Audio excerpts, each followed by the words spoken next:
And we're back from break on the InfoWars Nightly News. Now we're joined by pharmacist Ben Fuchs for really an extended interview into everything about health and how really you can solve your own issues just by learning about nutrition and taking it into account. Yeah. Thanks for joining us, Ben. Thank you for having me. I like the way you said that. We can solve our own issues.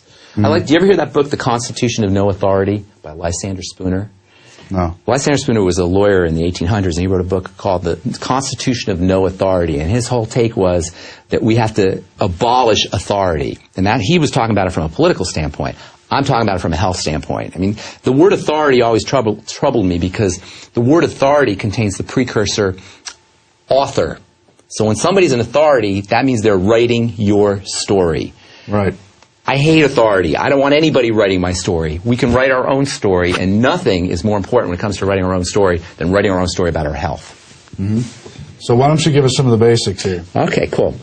Well, one of the things I like to do is simplify things. In pharmacy school, we always learn how to educate the public. Think about it. The most trusted profession every year is the pharmacist. And why is that? It's because we're trained in taking very complicated information about medicine, information that people really don't have a lot of don't really understand, and simplifying it and making it more palatable, making it bite-sized for people to grasp. Well, I do that with nutrition. And the way I do it with nutrition is I take this vast, somewhat confusing subject, somewhat overwhelming subject of nutrition. I mean, it's very easy for people just to throw their arms up and say, I give up. And what I like to do is take that vast subject matter and simplify it into bite-sized components. And the way I do it is with what I call the 8 chapters of good nutrition. And the 8 chapters of good nutrition are protein, fat, carbohydrates, fiber, water, vitamins, minerals, and trace nutrients. The first 5 chapters are I call macronutrients. These are nutrients you need a lot of. The last 3 chapters are trace nutrients, like the pixie dust that activates the macronutrients. So when it comes to the 8 chapters of good nutrition, how do you incorporate that into your lifestyle? How do you incorporate it into your lifestyle in an easy way, in a manageable way? So take chapter 1, protein. Your needs for protein are unspeakably huge. The average person needs somewhere around half a gram to a gram of protein per pound of body weight. So you weigh, say, 150 pounds, you're looking at 75 grams to 150 grams of protein if you want to be optimally healthy from a protein standpoint. How are you going to get 150 grams of protein? An egg has around 7 grams of protein. So you're looking, right away, you're looking at 20 eggs just to get your protein from eggs. From steak or from hamburger, you cook your protein, you don't even really know what you're getting, but it's very difficult to get those kinds of quantities. In order to effectively and manageably get 75 to 150 grams of protein if you weigh 150 pounds, the only way to do it is to supplement. And the only way to supplement with protein is to make sure that you're getting some kind of quality powder. The most important quality protein powder that you'll ever find is whey protein, by far. Whey is a complex food that contains not just protein fractions and not just all of the major protein components, which are called amino acids, but it contains specifically the kinds of proteins that are important for building things, for building a body. Because when you think about it, what is milk? Milk is a substance that mammals produce to build an adult mammal from a baby mammal. Well, those factors that are building are concentrated in the portion of the milk that's called whey. And they're especially concentrated in the portion of the milk that's called whey protein. And whey protein is so easy to get. It's available in any health food store. It's available through the longevity products. And it's really the only way to make sure that you're getting these the concentrated amounts of protein that you need through protein powders. I mean, people probably know about whey from weightlifting and that kind of thing. Exactly. But it's good for everybody? Heck yes. I'll tell you why. Number one, if a bodybuilder or an athlete is doing something, we should all be doing it, because just getting your butt out of bed in the morning is an athletic event. Just getting through your day contains an athletic component just to function in your day. So if an athlete is doing something for their performance, you want to think of yourself as an athlete of life, and you want to see what they're doing to improve their performance so you can improve your performance in the athletics of life. So it's true. Bodybuilders love whey protein. Why? Because it builds muscle. However, whey protein contains other factors that make this a stupendously important food. Whey protein contains something called lactoferrin, which is a natural antibiotic. Whey protein also contains small components that are called globulins that are important for building the calf's immune system. Well, when you do whey protein, those little globulins that build the calf's immune system, they go into your immune system and do exactly the same thing. So not only do you have proteins and amino acids specific for building, but you have lactoferrin, which is a natural antibiotic, and you have immune globulins that support your immune system, all in one food. That's what makes whey protein the single most powerful food, with the exception perhaps of eggs and human mother's milk. And that's your protein source. Now, some people have a problem with whey protein.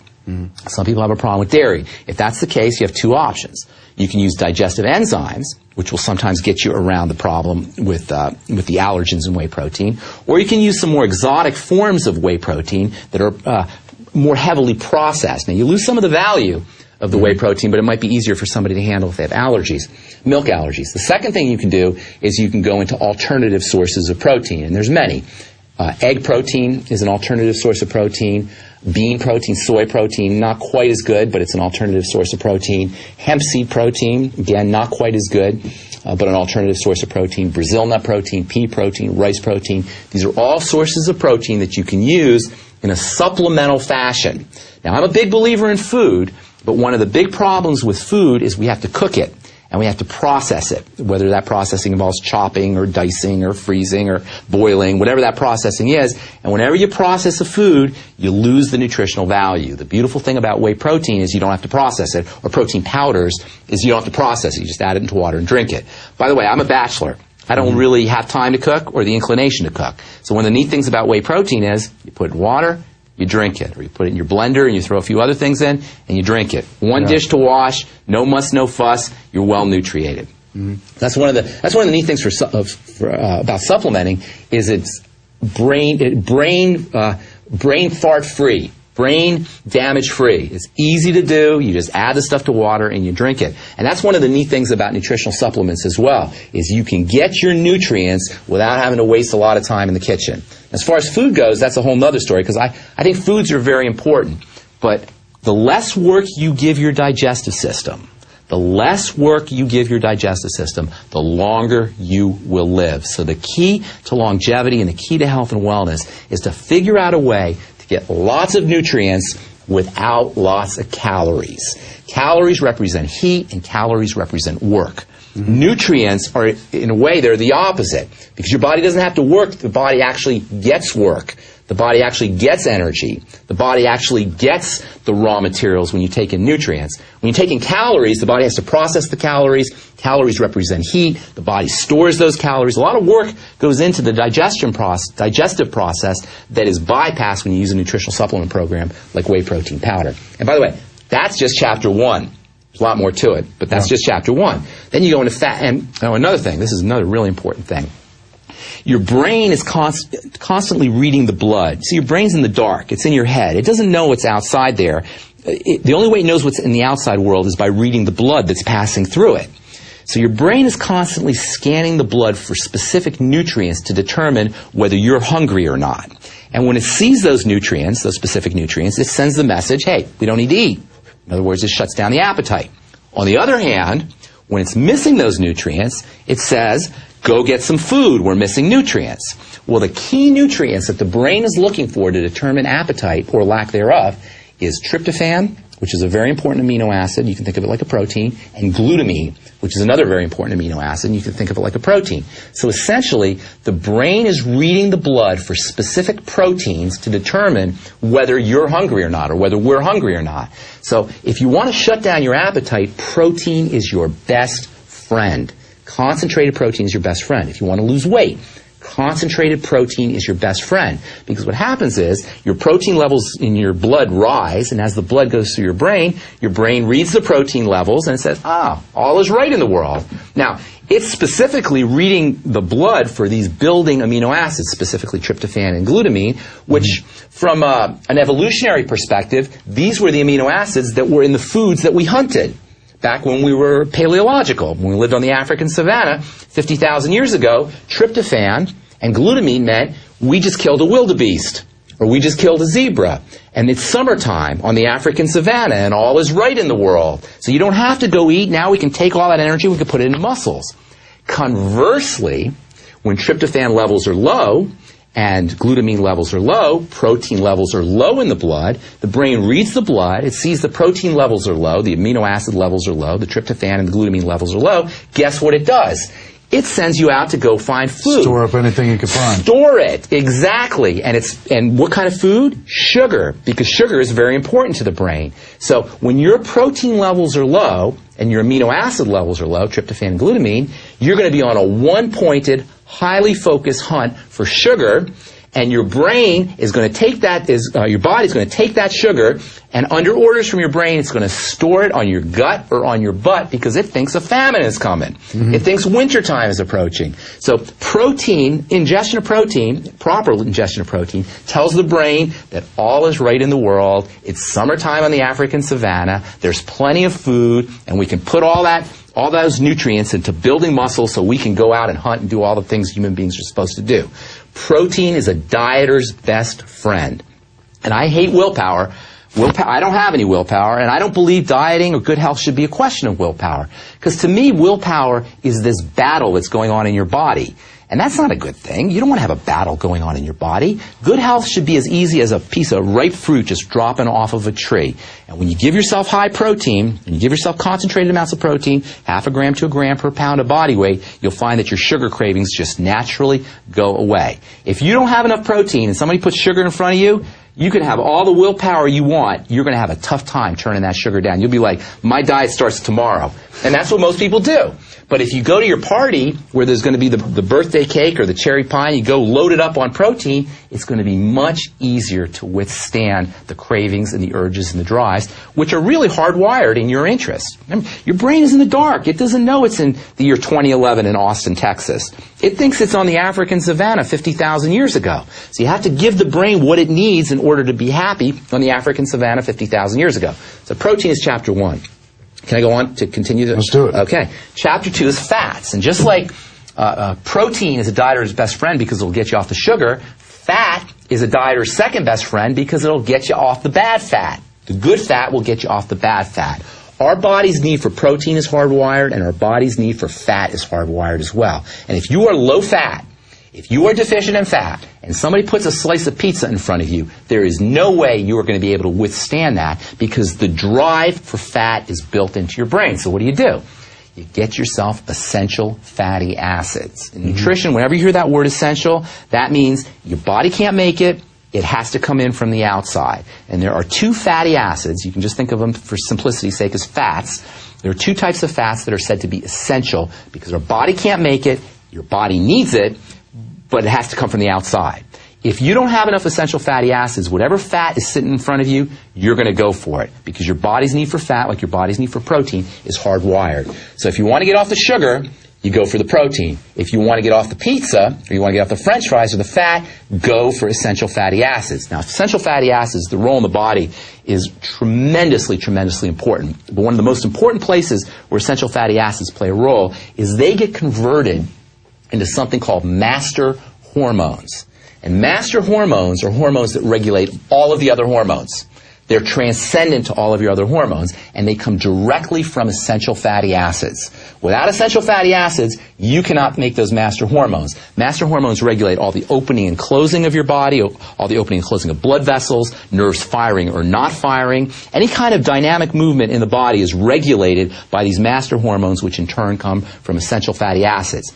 There are many Americans who go cradle to grave without enough essential fatty acids because they're so difficult to find from food. Yeah. If you're not supplementing, you're not getting them. You can almost one-to-one treat your fat cravings as deficiencies in essential fatty acids. So getting yourself on a good essential fatty acid is unbelievably important. There's 2 ways to do it.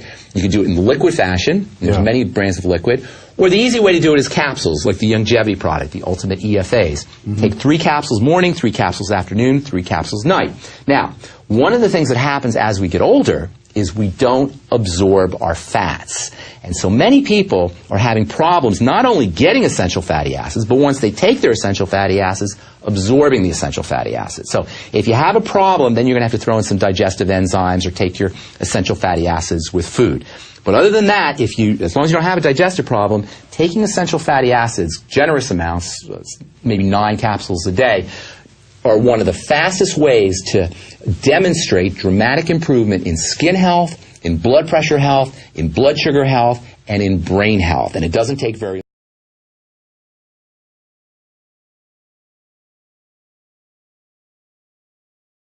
one of the neatest things, I like demonstrating to people how powerful this stuff is so they can see for themselves. Yeah. So here's what you do if you just want to have a quick demonstration. Get yourself maybe 9 or 12 essential fatty acids and take them all at once. And let them sit in your stomach for a little bit. Let the fats break out of the gel and go into your digestive system. And then see if French fries sound good to you. And I guarantee you, once you get a big jolt of fat into your system, essential fatty acid fat, good fat, you will not be able to eat the French fries. Now, your body is constantly using essential fatty acids, so you're going to feel like French fries a few hours later. But just doing it one time will be enough of a demonstration to show you how powerful nutritional supplementation is for weaning yourself off of the crappy stuff. My favorite thing about essential fatty acids is it makes your skin nice and soft. Now, I've been in the skincare business for a long time.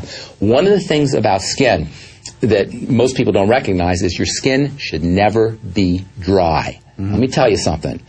Almost everybody has a problem with dry skin. There are billions of dollars spent on moisturizers in this country which do nothing. The moisturizers don't moisturize the skin. They just wax a coating of wax or oil on top of your skin. But you shouldn't need a moisturizer because human skin is not supposed to be dry. As soon as you start taking essential fatty acids, you notice that your skin isn't as dry.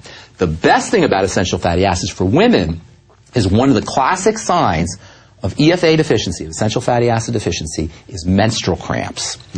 When women get on essential fatty acids, within 2 cycles, their menstrual cramps disappear. And this is something that happens across the board. And even better, and that's a good demonstration. That's a powerful demonstration for a woman who's had cramps all her life. All of a sudden you get her on EFAs, she doesn't have cramps. But even better, when she takes a month off of her EFAs because she gets all cocky and says, I don't get cramps anymore, guess what? The cramps come back. That's how powerful the connection is between these physical manifestations of ill health and nutritional deficiencies. So these are hormonal. Does it work the same for men and women? Absolutely. I mean, does it work in the right respective ways? Heck yes. Men make hormones too. See, here's how hormone works. You have a cell, right? Think of a little circle like you saw in biology class. It's not really a little circle, it's a blob, but think of their little circle like you saw in biology class. Your little circle on the outside of a cell has little spaces. Those are called receptors.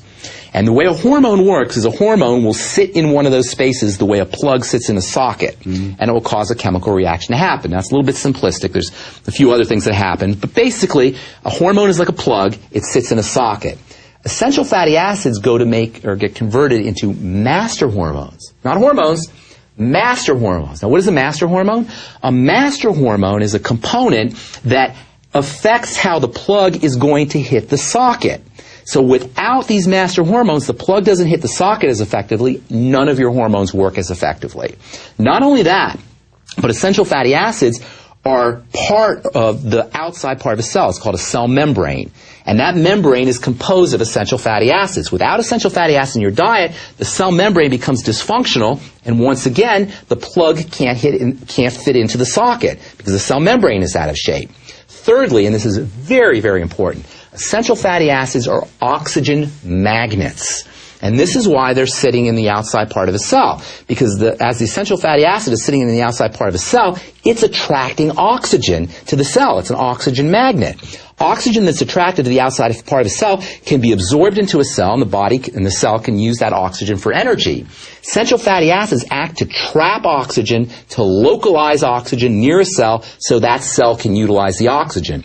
Cancer can be created by suffocating, robbing a cell of oxygen. So essential fatty acids in the cell are the ways the cell protects itself from cancer. In fact, the most powerful strategy for protecting yourself from cancer is to make sure you're oxygenating cellularly through supplements like essential fatty acids and through the lungs and the respiratory tract by making sure you're breathing correctly, which is a whole other story. So essential fatty acids go to make master hormones. They go to make the cell membrane. They act like oxygen magnets. Tremendously important. And one of the most functional benefits of essential fatty acids is they can get you off of the French fries and get you off the fat. Yeah, that's true. So just with the first 2 chapters, bro, you've now lowered your sugar cravings, reduced your sugar cravings, reduced your cravings for fatty foods. Just the first 2 chapters, you've lost weight. Just the first 2 chapters. And we haven't even got to chapter 3, which is carbohydrates. Now, carbohydrates get a bad rap. Everybody wants to be on low carb, right? Low carb diets. You need more carbohydrates than you need any other food group. In fact, roughly 60 60% or so of your calories should come from I shouldn't say that. 40% of your calories should come from carbohydrates. The standard, and everybody's going to be a little different, but the standard type of division of macronutrients are 40% carbohydrates, 30% protein, 30% fat. That's a good place to be. So most of your calories should come from carbohydrates, but they have to come from one kind of carbohydrate. And this is one of the most amazing, powerful foods on the planet. And the large bulk of your calories should be coming from this one type of food, and that is vegetables. Vegetables, vegetables, vegetables, vegetables. So most of your calories have to come from carbohydrate, but not the carbohydrates that we're getting, vegetable carbohydrates. And you notice I didn't say fruits, right? I said vegetables, not fruits. The problem with fruits is fruits have been bred, genetically modified, not just recently in terms of genetic modification, but genetically modified for eons, for centuries, really, to be super high in sugar and super high in fructose, specifically, which is a very problematic sugar above and beyond regular sugar. Fructose has its own problems, and fruits are obviously high in fruit sugar, fructose. So you want the bulk of your caloric intake to come from the calories that you get from vegetables. Vegetables, vegetables, vegetables. Now, there's a couple problems with vegetables. The first problem is a lot of the nutrients in vegetables that come with those carbohydrates are fatty and fat soluble. And if you have any problems with fat absorption, if you have any malabsorption issues, 30% of Americans have fat malabsorption problems, you're not going to get the benefits of those fatty nutrients. And those fatty nutrients are very protective against, protective from the sun and protective from toxicity in the environment. So without those fatty nutrients, they're called bioflavonoids, and they're called carotenes, and you probably have heard some of these terms, phytosterols. These fatty compounds that are found in vegetables are supposed to be protecting us from the environment, protecting us from the sun, protecting us from toxins, protecting us from pollution. But if you're not absorbing your fats, you have an intestinal problem, you have Crohn's disease, celiac disease, you're not absorbing your fats on some level, what's going to end up happening is you're going to lose those nutrients, and you're going to be more sensitive to the sun, you're going to be more sensitive to skin cancer and other kinds of cancers, you're going to be more sensitive to environmental toxicities. So what you need to do with your vegetables is you need to mix them with oil. You always want to mix your vegetables with oil, and it's a good idea to slightly heat the vegetables in the oil. Not a lot of heat, but maybe slight steaming. What will end up happening is the nutrients, the fatty nutrients that are in the Brussels sprouts and the broccoli and the cauliflower will come out in the oil and make it easier for your body to absorb. So Chapter 3, carbohydrates, should be mostly vegetables, as much as you can do vegetables, and it should be always mixed with fats. Mix your oils, your fatty acids, your essential fatty acids with your vegetables, and go varied on the vegetables. Easy on the beet and carrot. Everybody likes beet and carrot because they're super high in sugar. So easy on the beet and the carrot. Emphasize the bitter vegetables. Medicine and good stuff is always in the bitter vegetables.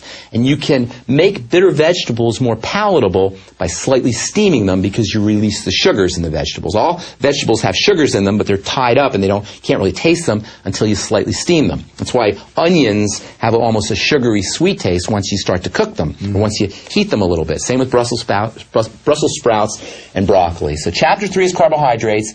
Carbohydrates should form the bulk of your caloric intake, but they have to be vegetable carbohydrates, and you can't possibly get enough vegetables. Vegetables for breakfast, vegetables for lunch, vegetables for dinner. Veggie juices are an unbelievably important strategy for dieters because you get all of these nutrients, easy to absorb, it's all broken up and pre-digested, and you don't have to go through some of the digestive problems that are associated with vegetable intake. By the way, cabbages and cabbage juice is an amazing medicinal-like compound, medicinal-like food substance for the digestive system. If you have ulcers, if you have any kind of digestive problems, cabbage juice is amazing, amazing stuff. All vegetables are amazing. Cruciferous vegetables, broccoli, cauliflower, Brussels sprouts are a woman's best friend because they're highly protective against female cancers. Yeah. All of those vegetables, cruciferous vegetables.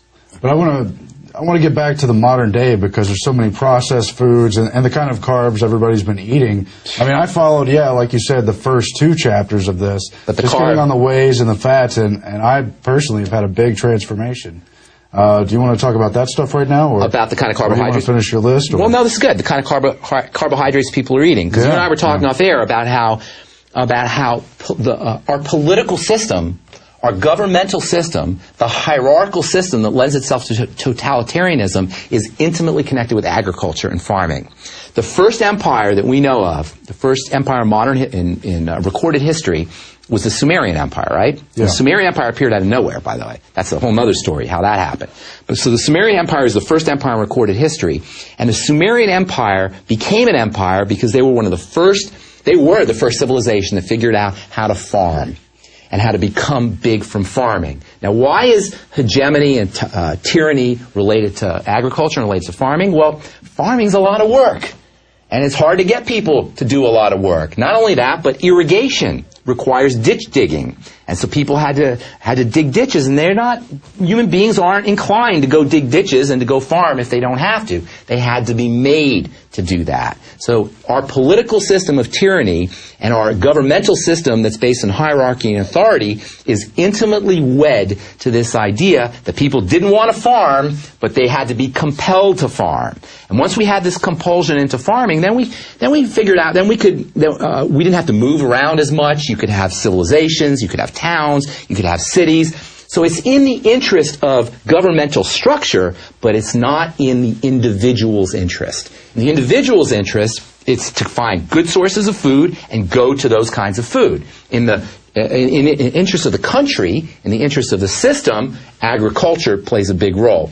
And so we find that wherever as soon as agriculture came, that's when civilization came, and that's when government came, and that's when political tyranny came. Yeah, and it's interesting. You always see in Egyptian hieroglyphs, for instance, they pay taxes in grain. Exactly. But who do they pay taxes to? Yeah. Exactly. They pay taxes to the government. The individual didn't need it. The individual was fine going and hunting a zebra once in a while. But we got convinced into thinking that our lives would be better off if we were farming and we had food that was local and we didn't have to go out and hunt and forage for food. But our health began to decline as soon as we started to farm, and our health didn't catch up until the turn of the 20th century when we got more protein in our diet. In the Middle Ages, you ever seen those? I don't know if I was telling you, I was telling somebody. In the Middle Ages, sometimes you go to a museum and they'll have little houses or little beds and they show you how people lived in the Middle Ages. The beds were really small, the houses were really small, people were 4'10" and 5'2", and they only lived to be 20 years old in the Middle Ages. Our Cro-Magnon ancestors were big, strong, muscular people.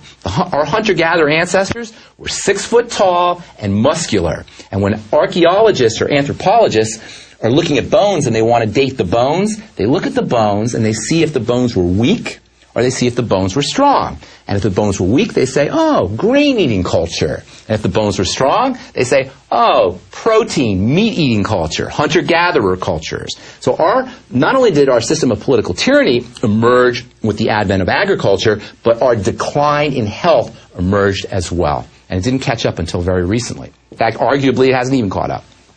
Yeah, why don't you talk about those Founding Father quotes? Because I always think about what Henry Kissinger said, not only that food is a weapon, but that if you control the food, you control the population. Isn't that amazing? And, not only does it go back to the history of agriculture, I mean, it was part of the history of the founding of this country. That's right. Benjamin Rush and Thomas Jefferson, two of the Founding Fathers who signed the Declaration of Independence, warned against the centralization of medicine. Thomas Jefferson said, if you limit people's ability to access health freely, of their own volition, deciding what they want to do themselves, then you can control the people. Can we pull up those quotes? Very interesting. And Benjamin Rush said the same thing. Benjamin Rush, by the way, is a physician. And he warned about it. Here's that quote. This is Benjamin Rush. The Constitution of the Republic should make special provision for medical freedom. And he said this in 1787. This is amazing to me. To restrict the art of healing to one class will constitute the Bastille of medical science. All such laws are un-American. He says this in 1787. This is amazing. And despotic. Unless we put medical freedom in the Constitution, the time will come when medicine will organize into an undercover dictatorship and force people who wish doctors and treatment of their own choice to submit to only what the dictating outfit offers. This is what managed healthcare is. Exactly what Benjamin Rush warned against. Managed healthcare is when you go to HMO and they select what kind of medicines you get based on what kind of illness you have, based on what the book tells you. And that's what Obamacare is, Aaron. This is the promise of Obamacare. Managed managed health care where you go into some kind of institution, you walk in there, the doctor takes your blood pressure, they look in a book and to see what kind of prescription should be dictated to you based on what your blood pressure reading is, based on what your cholesterol reading is, and you get that medicine. And by the way, that medicine is bought in bulk from some pharmaceutical company, and you get to have it, or the HMO gets to buy it cheap if they agree to dispense just that brand for your particular ailment.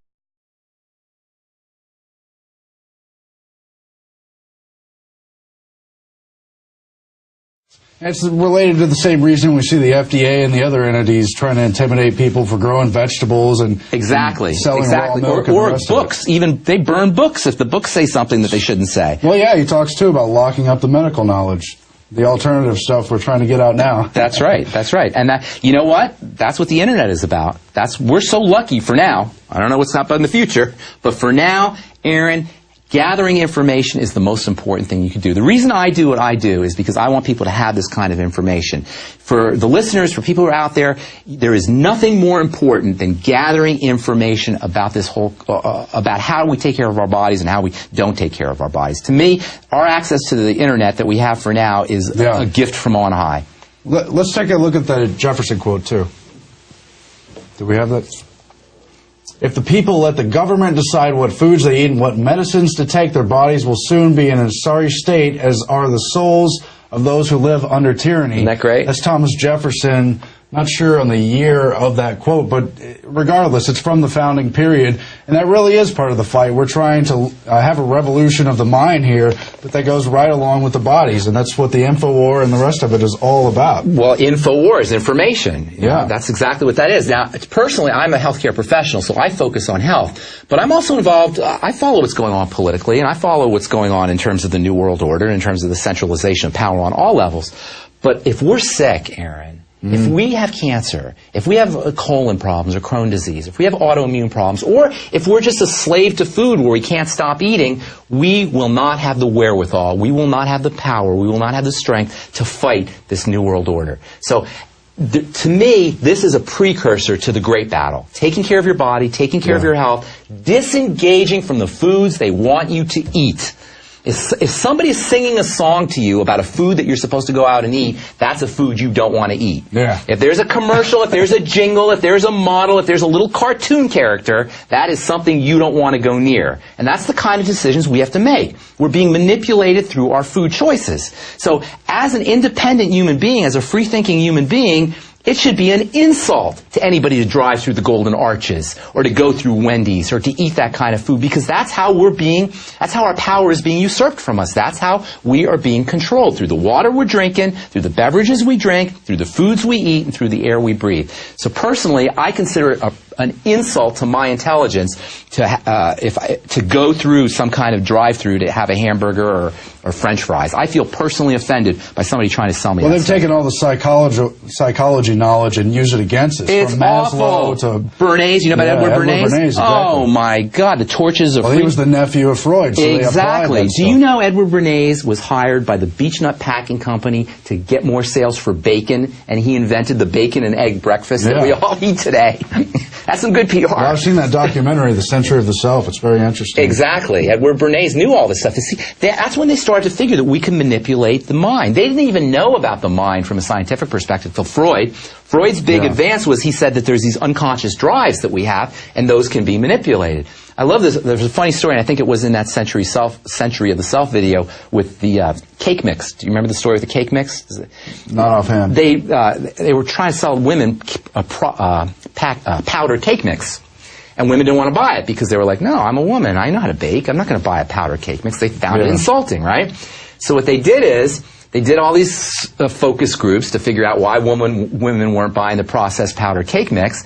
And they found out that because women felt like it was taking their womanhood away, they figured out, well, we'll tell women to crack an egg in the powder cake mix. So they feel like they're doing something. They feel like they're doing something, and all of a sudden the cake mix sales went through the roof, and to this day people are buying powder cake mix simply because they think they have to add an egg. You don't need an egg in there. They just told you to add an egg because it would make you feel like you were doing something. The point being that that was when we figured out, or that's when marketers figured out that there was a way to get people to buy things, to hit their buy buttons. In fact, there's a book out now called Biology. Yeah. Have you seen that? B-U-I. Biology, which is the science of how we buy. They have it down, and by the way, the Obama campaign was like almost a pinnacle in all of this, understanding how to manipulate people.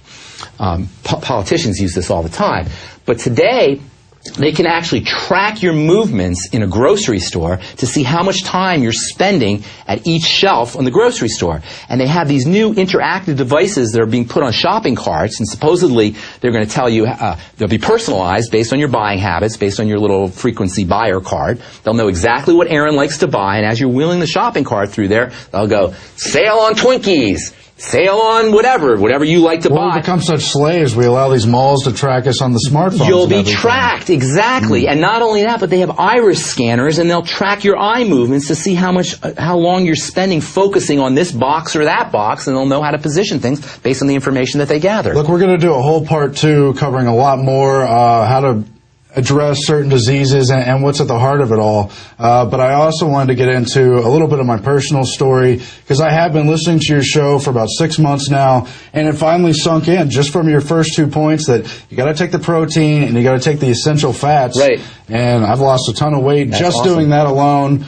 Some moderate exercises and taking these longevity supplements that we have at InfoWarsTeam.com, and then, of course, your radio show at BrightSideBen.com. There I am 6 months ago. That's amazing. And, yeah, I've lost somewhere on the order of 65 pounds or so. But Aaron, here's the thing. It's great you lost weight, and I love that we look good and you lose weight, and it's great that you can see that you lost weight, because it's a way to visually demonstrate for you how effective a nutritional supplement program like the longevity products can be. But what's really important, Aaron, is you just added a decade to your life. You just reduce your risk of arthritis. You just reduce your risk of heart disease. You reduce your risk of cancer. You reduce your risk of stroke. You reduce your risk of dying from all the things that Americans die from. And I don't care about dying personally. I don't have a fear of death. But what I don't want to happen is I don't want to get a stroke. And I don't want to have an aneurysm. And I don't want to end up in a wheelchair. And I don't want to end up where I can't move my body. And that is the prognosis, unfortunately, of most Americans if they continue down the road that they're on. What you just did, in addition to losing 60 pounds and looking good, you added years to your life and reduced your risk of degenerative disease and breakdown. And to me, that is key. Well, I don't like being a slave to the system either. And then that's another thing. How demeaning it is to be a slave to French fries, or to be a slave to some kind of processed food that somebody is trying to sell you that could care less about you. Do you ever see the person who's making your tacos at Taco Bell? That person could care less about you, and you never want to eat food that is being prepared by somebody who could care less about you. And to me, that's the most important reason for not eating fast food and not eating food that's prepared by somebody where I can't see what they're doing, is it's very dangerous to eat food that is prepared by somebody who, A, doesn't care about you, and B, is trying to extract money from you. But it's really true. When I started taking these supplements, the longevity and some other good herbs, too, you could find, I mean, I did not have that craving. That was the only thing that's ever killed those terrible cravings. That's awesome. You know, I never get tired. Thank you for that. I appreciate that. I never get tired of hearing stories like that, but I got to tell you, I hear them over and over and over again. And what seems like a miracle to some folks, to me, it's just the way the body works. Yeah. Well, we're going to get into a whole lot more. You'll see it later this week. But for now, that's it for the InfoWars Nightly News. Stay tuned and visit the website, InfoWarsNews.com. You can become a subscriber.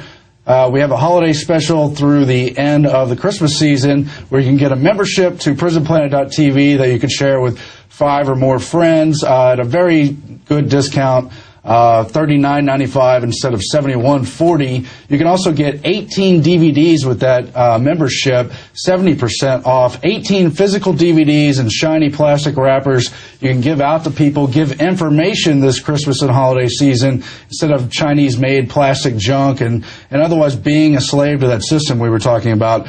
We'll be back. We'll see you tomorrow. Stay tuned.